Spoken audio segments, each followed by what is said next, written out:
Maria Sharapova is having a hard time, bless her. Now, don't jump to conclusions. We can't all have a heartwarming comeback like Petra Kvitova, who literally suffered such a horrendous knife attack, her hand tendons so badly sliced that she only had a 10% chance of ever picking up the racket, let alone returning to Grand Slam stage.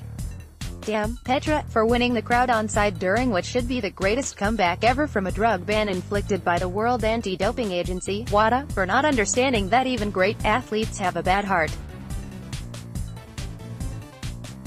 But imagine, you're on a comeback tour, and although you're not winning, you're certainly gaining headlines and gracing front pages for being funny yet confrontational after you dismiss a reporter for being stupid and asking dumb questions. On top of that, imagine having all your other colleagues hate you, especially when your form is a bit hot and cold. It's not the heart drugs. Really, Sharapova is just having her comeback. It's okay, though. As long as Sharapova is gracing the front pages and name-dropped in headlines, the tennis officials and powers that be will continue pushing her into our face. Now, I get she served a ban that in my opinion wasn't long enough. I understand that she did the crime and the time, so let's just give Sharapova a break. And some are fine with it. Her fans continue to adore her, sponsors continuously have her spread across main website pages next to other acclaimed stars, and we all continue to laugh along with her for having her Lance Armstrong moments and continue putting those down that dare ask too many questions. But what about that pesky Dane Wozniacki who keeps calling you out? Genuinely, tennis has actually never been more interesting. And it all kicked off when a delicious pairing of Sharapova and Wozniacki was made. Before this match, Sharapova led 6-4.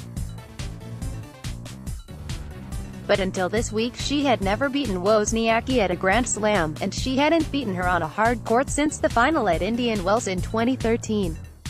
Even better than the matchup statistics that either literally predict anything or mean absolutely nothing, how can we forget the bad blood between them?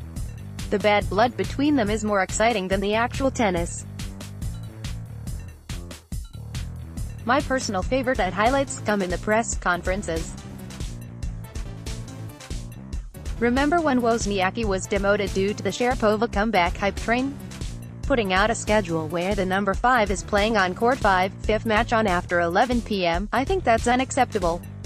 And when you look on center court, I understand the business side of things completely, but someone who comes back from a drug sentence, performance-enhancing drugs, and all of a sudden gets to play every single match on center court, I think that's a questionable thing to do. Wozniacki was incredibly annoyed with the business decisions made by US Open officials, but Sharapova always has time to bark back, stating she didn't know where Wozniacki was while Maria herself was in round 4. Nice shade to throw at the loser Wozniacki, who crashed out in round 2. Sometimes women's tennis is a lot like sibling rivalries. Unless you're actually making a profit on your career, you practically have to see the person you hate every time. Along with that, as my brother would say, it's easier for your opponent to live in your head quite literally rent-free. Even during the game you were feeling increasingly annoyed that Wozniacki couldn't back up her good trash talk. Annoyingly, Sharapova looked outrageously sharp and ready to put down her mark against a top player, just like the Meldonium days. Sharapova returned each serve pretty well, was aggressive at the net and completely dominated with 37 winners against Wozniacki's 10. But nobody was buying that Sharapova was back. Instead she blew cold once again, losing out to hometown darling Ashley Barty. And then you see the cranky and sulky Sharapova. The one that gains the headlines and reminds us why we all actually feel uneasy that the tennis officials are trying to make us get behind her when you have a genuine comeback like Petra. Of course Sharapova knows that Sharapova sells, just like the rest of the business decision-makers in tennis. According to Forbes, Sharapova, a 5-time major winner who has completed the career Grand Slam, has earned more than $280 million in her career. but doubt remains over her hot and cold performances and why she's giving us all Lance Armstrong flashbacks with her responses to media and anyone who dares question her.